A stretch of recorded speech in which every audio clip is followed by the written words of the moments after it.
Morning students, today we are going to start the new poem, that is Animals. It is written by Walt Whitman.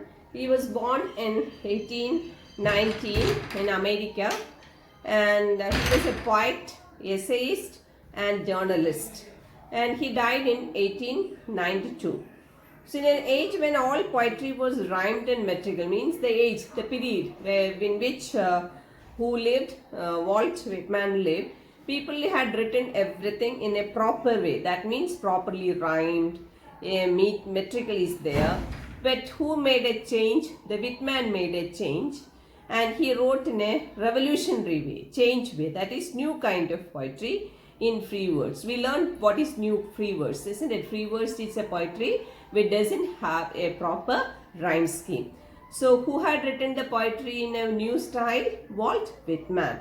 He was a non-conformist in all respect, including his social life.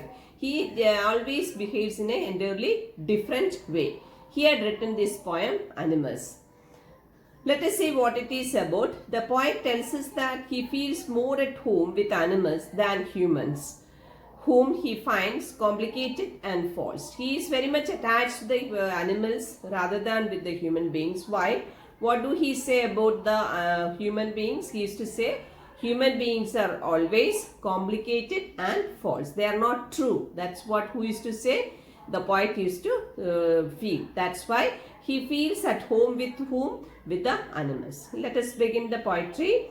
I think I could turn and live with animals. They are so placid and self-contained. I stand and look at them long and long. Say, I think I could turn and live with animals. They are so placid. What is placid means? Very calm and self-contained. Self-contained means self-complacent. Another word is poised. P-O-I-S-E-D. Poised means in full control of self. Full self-control is there. Who is poised? The animals. Clear? I think I could turn and live with animals. The reason he is giving. Why could he stay with the animals? Because they are very calm and they are very poised. Who are very poised? The animals are very poised. I stand and look at them long and long. I can stand and look at them, concentrate on them for a long period. Then now let us see. They do not sweat and whine about their condition. They do not lie awake in the dark and weep for sins. They do not make me sick discussing their duty to God. They do not sweat and whine. Sweat and whine means complain. Together you take. They do not complain or they do not cry about their condition. They do not lie awake in the dark and weep for themselves. The poet says that the animals do not make complaints and cry about their conditions. Like who? Like humans. Humans always complain about their condition. Who do not do? Animals do not do. Animals do not cry about their conditions. They eat and sleep. They do not wake in the dark and weep for their sins. Sins means misdeeds. They do not make sick discussing their duty to God. Say they eat and sleep very peacefully, while the humans, because of their wrong actions, complain. That's what the poet is saying, that who used to eat and sleep very peacefully? Animals used to eat and sleep very peacefully. But you take the condition of the humans. What do? Because of their wrong actions, because of their misdeeds, what do? They always complain and they can't sleep properly. They won't get the sleep properly. Animals are very simple-hearted and they do not worry about praying to God. They are not worried about praying to God. They do not need to ask God to fulfill their needs like humans do. Whether you go to any temple, church or mosque, what do we do? Please provide me this, isn't it? We used to ask things from God. But who do not do all these things? Animals do not do all these things. That's what who is saying? Here the poet is saying. I'll repeat the first answer. I think I could turn and live with animals. They are so placid and self-contained. I stand and look at them long and long. That's the first answer. In this stanza, the poet desires to turn the animals and live with them because they are very calm and very self-contained. They have the self-satisfaction. Who have the self-satisfaction? Animals have the self-satisfaction. That's why the poet wants to stay with them. They are at peace with themselves, living in their natural habitats, and they never complain. Who are living in the natural habitat? The animals are living in their natural habitat and they do not complain. Due to these qualities of animals, the poet likes to stand and look at them for a long period of time. Because they are self-contained, because they are very peaceful and calm, so the poet wants to stand there and look at the animals for a long time. That is the summary of the first stanza. Now the second stanza, you see, they do not sweat and whine about their condition. They do not lie awake in the dark and weep for their sins. They do not make me sick discussing their duty to God. Now you see, the poet says that the animals do not make complaints and cry about their conditions like humans. The humans, what they do, they always complain, I don't have this, I don't have this and all, isn't it? But who don't do all these things? The animals don't do all these things. They eat and sleep peacefully, while the humans, because of their wrong actions, complain. So they used to sleep and eat and sleep. Who used to eat and sleep very peacefully? Animals used to eat and sleep very peacefully. But the other side, humans, what they do? They do a lot of misdeeds, isn't it? Because misdeeds means wrong actions, and they always complain. They also and they used to commit a lot of sins. Sins means pavang, word change, knowingly, and complain and can't sleep. Then they used to do a lot of sins also. Then they used to knowingly, purposefully they used to do. They knew it, they are doing a wrong thing. But still they do it and they used to complain and they can't get proper sleep. Animals are very simple-hearted and do not worry about praying to God. Who is not bothered to pray to God? Animals are not bothered to pray to God. They do not need to ask God to fulfill their needs like the humans do. They don't ask the God, please give me this, please give me that. They never ask the demand things from whom? From the God. But who used to do? Humans used to do. Let us have a look at the FOS used. I think I could turn and live with animals. They are so pleasant and self-complained. I think I could. Repetition is there. I is repeatedly used and A is repeatedly used. So it is assonance. So how will you say? One is assonance is there, repetition is there. There and is repeatedly used and I is repeatedly used. So the FOS is repetition. If any word is repeatedly used in a line, then the FOS is called repetition. If any vowel sound is repeatedly used, then it is assonance. Clear? Now it is again, you can think. The word think, T is there. They, T is there. So the letter T, that is consonant sound, is repeatedly used. So it is alliteration. So there are 3 FOS used in the same line. One is repetition, second one is alliteration, third one is assonance. Next, second line, I stand and look at them long and long, long and long. The word long and long is repeatedly used, so it is repetition. L is repeatedly used, so it is alliteration, and is repeatedly used, repetition. A is repeatedly used, it is what? It is assonance. Clear? So assonance is used there in the second line, repetition is used. Then the third line, they do not sweat and whine after their conditions. See the 3 consecutive lines, clear, which is used begin with the same letter, that is they do not, they do not, they do not. Which FOS we learned in the last class, that is called anaphora. If any line is repeated, beginning of the word is repeatedly used more than once, then it is called anaphora. They do not sweat and whine, they do not awake in the dark, they do not make me sick. More than once, if it is used, same word is used in order to begin, in the beginning of the line, then it is called anaphora. Now you see, take one by one. They do not sweat and whine about their condition.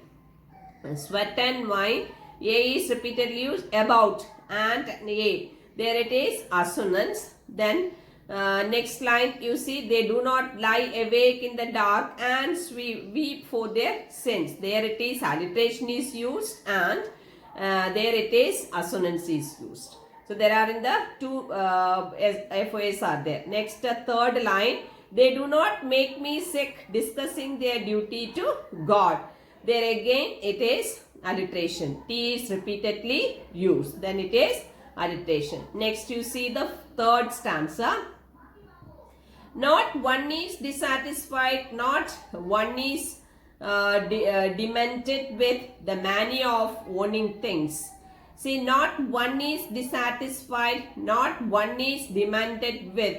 Demented means affected with madness. The mania of owning things. Mania means be of state of being mad.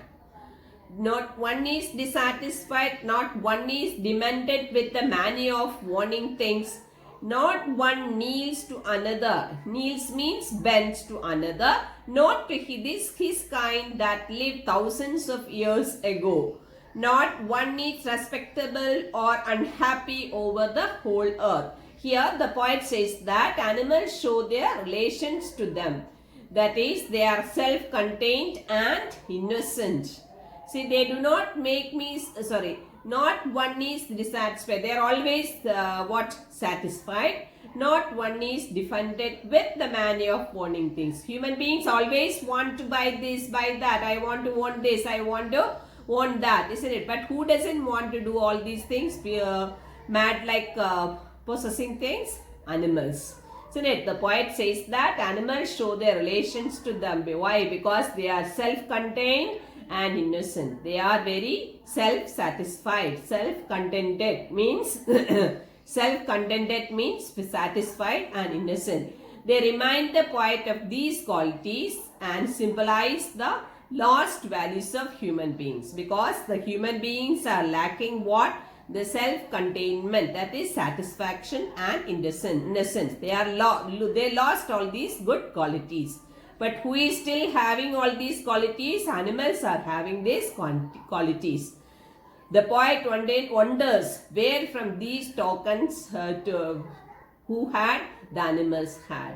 എവിടെ നിന്നാണ് അനിമൽസിന് ഈ qualities കിട്ടിയത് എന്നാണ് ആർക്ക് അതിശയം? The പോയിറ്റിന്റെ അതിശയം ഇവിടെ. I'll repeat. Have a start. Not one is dissatisfied, not one is demented with the mania of owning things, not one kneels to another, not to his kind that lived thousands of years ago. Not one is respectable or unhappy over the whole earth. Who is not one is respectable or unhappy. Who is not unhappy at all? Animals are not unhappy at all, but human beings are always unhappy. Clear?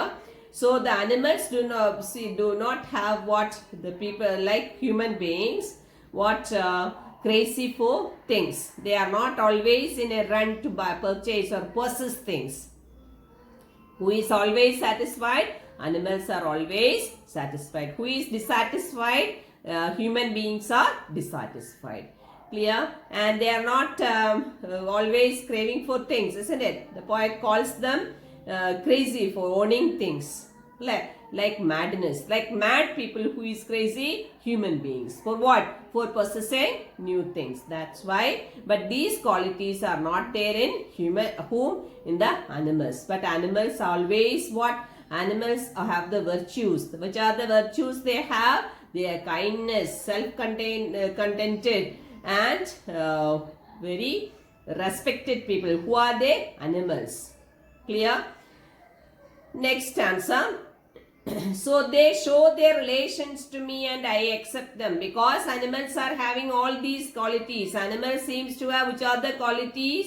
Animals have kindness, self-containment and innocence. Animals have three qualities. They are self-contented, that means self-satisfied, kind people and very innocent. Who is not having all these qualities? Human beings are not having all these qualities. Not one is respectable or unhappy over the whole earth. So they show their relations to me and I accept them. Who is showing the relations to the poet? The animals. So who is accepting all these things? And poet is accepting. They bring me tokens of myself. Tokens means signs or symbols. They evince. Evince means to show them plainly in their possession. Plainly means clearly. Possession means ownership. I wonder where they get those tokens. Did I pass that very huge times ago and negligently drop them? Negligently means carelessly. Negligently means carelessly. Just have a think. Animals do have all these qualities. Which are the qualities animals have? They are very kind, they are very self-satisfied, and they are very innocent. Who doesn't have all these qualities? Humans doesn't have all these qualities. On the other hand, they have, and they are always dissatisfied, they are always crave for more and more things. So poet is calling them as what? Crazy people to own things more. Who wants to own more things? Animals wants to own more things. Clear? The poet believes that humans drop these virtues. നല്ല ഗുണങ്ങളെല്ലാം എവിടെയോ മറന്നുപോയി long time ago, and they ignored these in their madness to possess more and more. They are ignoring these things. Why? Because they are always in a run to own more things. I'll repeat the last two stanzas, that is the third stanza and the fourth stanza. Not one is dissatisfied, not one is demented with the mania of owning things, not one needs to another, nor to his kind that lived thousands of years ago, not one is respectable or unhappy over the whole earth. The poet says that animals show their relations to them. Why? Because they are self-contained and very innocent and very kind. They remind the poet these qualities and symbolize who lost all these qualities? The humans lost all these qualities. The poet wonders from where these tokens the animals had. From where did they inherit? From where did the animals inherit all these qualities? Clear? Next stanza, the poet believes that the humans dropped these virtues long time ago. വളരെ മുമ്പ് തന്നെ ഈ നല്ല qualities who dropped it? Humans dropped and ignored. Why? Why do they ignore all these qualities? Because they are always in madness. Why? To possess more and more. People wanted to earn more and more things. People wanted to possess more and more new things. In their run, they already dropped. Which are the qualities? They dropped the qualities like satisfaction, kindness and innocence. Clear? That is why who wants to be friendship with whom? Who wants to spend more time with animals? The poet wants to spend more time with whom? With the animals. He is very comfortable with the animals because the animals are still possessing the virtues like kindness, innocence and satisfaction. Let us see the poetic device used in these lines. Not one is dissatisfied, not one needs, not one. There it is, anaphora. Not one is dissatisfied because in the beginning of the beginning word, isn't it? Begins with not one, three continuously, isn't it? Then it is anaphora. Now we take one by one. Not one is dissatisfied, not one is demented. With not one, single line also, not one is repeated. We can say not is repeated, one is repeated. So it is repetition. Then it is, we can say it is alliteration is there in the same line. Same way line, it is assonance also. The next line, not one needs to another, not to his kind that lived thousands of years ago. Same way in this line also, another and ago. So here assonance is there and at the same time we have alliteration also. The next line, not one is respectable or unhappy over the whole earth. In this line again it is assonance is there because the vowel sound O is repeatedly used and at the same time we have what also? Alliteration also? Yes. Yes, it is not there. Alliteration is not there. Next line. So they show their relations to me and I accept them. They are show their relations to me. T is repeatedly used, so it is alliteration.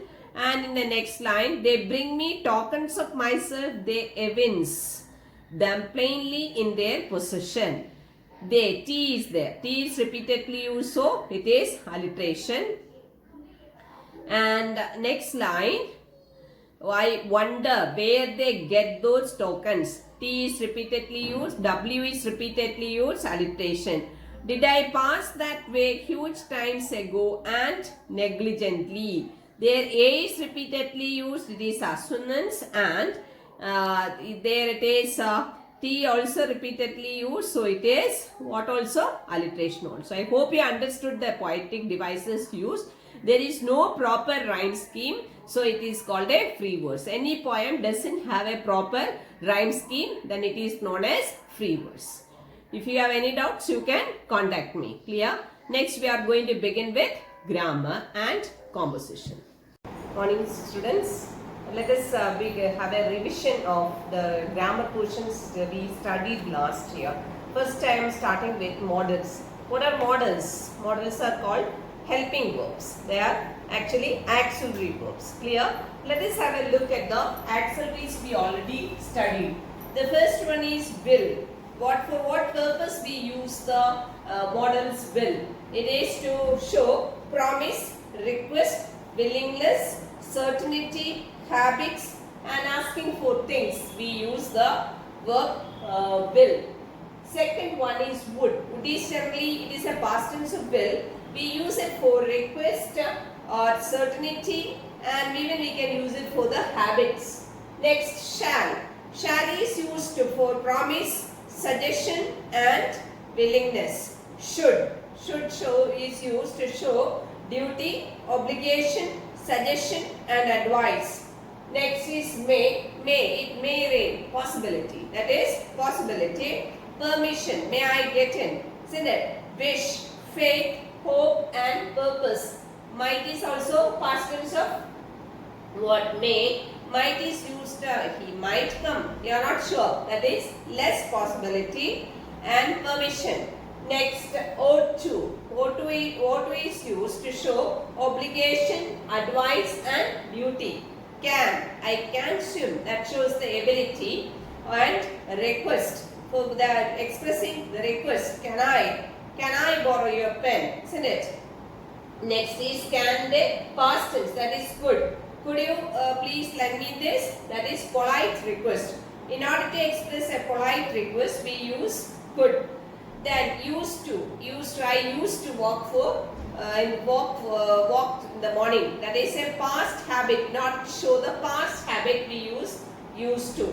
Next is has to or have to is used for impersonal obligation. And must. Must is used for advice. You must wear uniform, isn't it? You must. Then we can say necessity. Emphasis. In order to give the emphasis, we use the modal must. Clear? And they are used to give expression to the idea of ability. Same models can be used for the purpose of show the ability. Ability. I can fly to Africa. We will say necessity. I must fly to Africa. Possibility. I may fly to Africa. Permission. May I take your book? Duty. You ought to obey your elders. Obligation. You should pay your debt. For all these purposes, we use the models. So we studied it in detail last year, that is in the 9th standard, isn't it? For as far as you are concerned, we use all these grammatical items for different types of exercise. It's not only based on a particular item, the questions will be asked. They can ask you fill in the blanks using the correct form of the verb, using the correct word, isn't it? Choose the correct word from the options given, even editing. So it is to be all mixed up, clubbed together. It is not only based on models the questions will be asked, only based on tenses question will be asked. Everything will be mixed up, will be given. So you have to edit it. Clear? Next we are going to just begin with revising the next topic, that is tenses. That also we had already studied last year. It's a revision. Before doing that, for what purpose do we use the tenses? Tenses is used in order to show the time. Let us begin with tenses. First one is present tense. You all know present tense is what? Present. Now what is happening now? First one is simple present. Simple present. What's the format of simple present? Subject plus be1 form of the verb. What is be1 form of the verb? That is the first form of the verb. If I write the example, he writes. He writes a letter. You get first form. Second form is the past tense form. What's third form? Third form is the past participle form. Next you see simple present, first one. Second one is present continuous tense. Continuous tense is used to express what the things which is going on. Subject plus is or are or am plus ing form of the verb. What's the example we write? He is writing. Next you say present third one, present perfect. The action is just completed.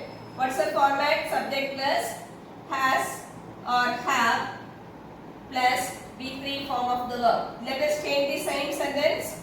He has written. B3. B1 is first form, B2 is past tense form, B3 is the past participle form. Next, fourth one, present perfect continuous tense.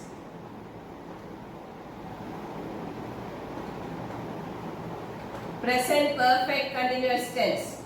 Let us see subject plus has or have plus been plus ing form of the verb. How will you change this? He has been writing. He has been writing. That is the present tense. Clear?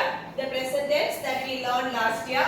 Next, past tense. Last year, it is not only last year, from the lower class itself we are learning tenses. Next, past tense. First one is simple past. What's the format of simple past? Simple past is subject plus B2 form of the verb. What is B2 form? That is the past tense form. Here example, he wrote a letter. Second one, past continuous. What is past continuous? That is subject plus was or were plus ing form of the verb. Ing form of verb. How will you change the sentence? He was writing a letter.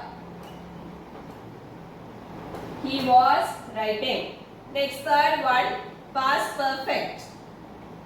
What is past perfect tense?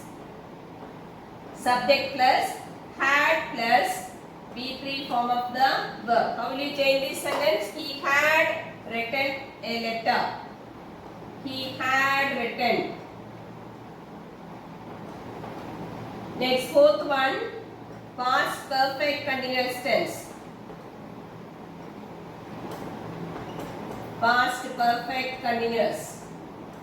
Let us see subject plus had plus been plus ing form of the verb. How will you write? He had been writing letters. Clear? This is the past tense. Next we have to revise the future tense. Let us start with simple future tense. What's the format of simple future tense? Simple future tense is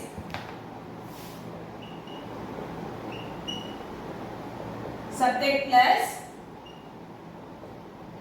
shall or will plus V1 form of the verb. Symbol future.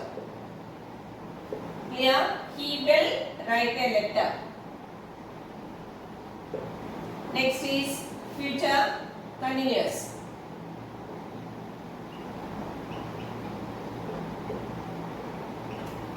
That is subject plus shall or will plus be plus ing form of verb.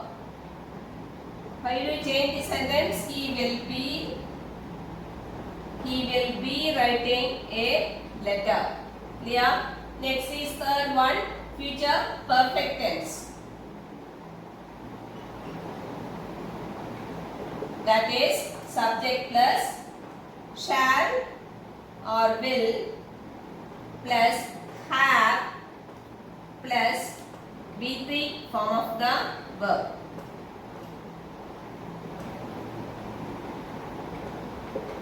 How will you write? He shall have or will have written the letter. Next is fourth one, future perfect continuous tense. Future perfect continuous tense means subject plus shall or will plus have plus been plus ing form of verb. How will you change the same sentence into future perfect continuous tense? Let us see. Example, he will have been writing letter. Clear? This is what? This is the formats of tenses. The next we are going to do the exercise. One type of exercise, and I already told you based on the tense or based on the models, they will not ask you a question, they will be mixed. So questions will be asked in mixed, all the topics will be clubbed together and they will ask you fill in the blanks, editing, etc. Now let us do the exercise. Just write the question, read the passage given below and fill in the blanks by choosing the most appropriate words from the given options. Clear? Let us begin. I am dash to go to a hill station this time. Last year, I dash to Kanyakumari. My friends dash already left for their holiday destinations. I dash to join them, but dash unable. Options are given just below. You have to just choose the correct options. I am dash to go to a hill station. I am planning. Which is the correct answer? Now for the first A, planning. I am planning to go to hill station this time. Last year I went. Went is the correct option. Last year I went to Kanyakumari. My friends dash already left. My friends have have. My friends have already left for their holiday destinations. I dash to join them. I want to join them. Say want. Next, last option, I want to join them but dash unable. But I am unable. Clear? This is the correct. This type of question can be asked. And the same thing can be asked in what way also? In the editing form also. Along with this video, I will be attaching the homework also for you. And now let us revise the letter we learned last year. Last year we learned everything in detail. Now let us revise, that is formal letter we are going to do. That's the composition part. First one is formal letter, you all know. It is very Formal means words should be very selective, can be used. First of all, you have to write the from address, that is your address.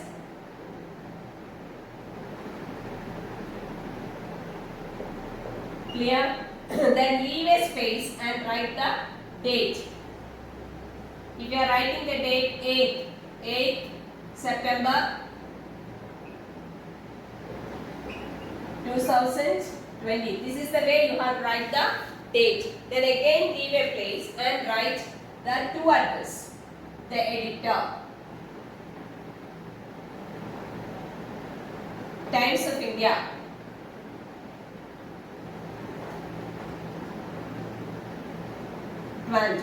To address and from address will be given in the question paper.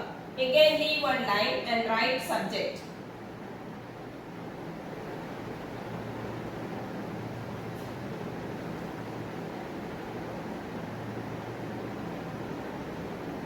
Scarcity of drinking water. That is, according to the question, you have to write the subject. Then serve. Then you have to start. Content.